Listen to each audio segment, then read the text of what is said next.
Di tengah pelemahan ekonomi global akibat gangguan rantai pasok dan volatilitas sektor keuangan, ekonomi Indonesia mampu tumbuh tangguh. Dengan dukungan kerja keras APBN, hingga triwulan 3 2023, ekonomi nasional tumbuh 5,05% ditopang permintaan domestik yang masih kuat. Diperkirakan hingga akhir 2023, pertumbuhan ekonomi Indonesia akan mencapai target 5%.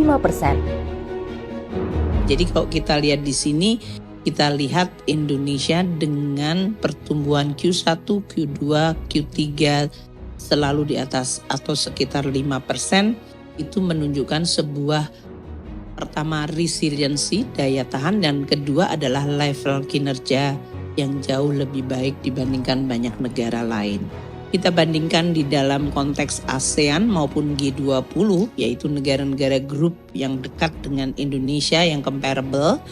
Kita lihat pertumbuhan GDP kita juga relatif termasuk yang teratas, atau hanya 3 negara di ASEAN dan G20 yang bisa bertahan di dalam pertumbuhan di atas 5%. Tingkat inflasi juga terkendali dengan tren menurun sepanjang tahun. Neraca perdagangan Indonesia pun masih terus mencatatkan surplus dalam 43 bulan beruntun.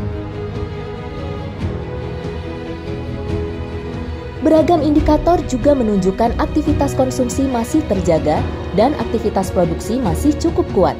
Bahkan PMI Manufaktur Indonesia konsisten ekspansif dalam 28 bulan berturut-turut.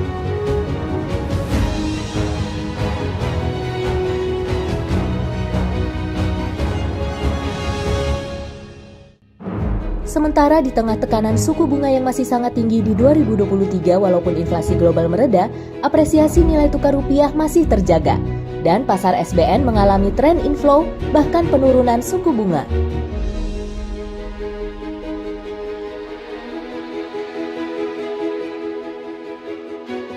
Itu menunjukkan confidence terhadap ekonomi, currency, dan surat berharga negara kita masih terjaga kuat.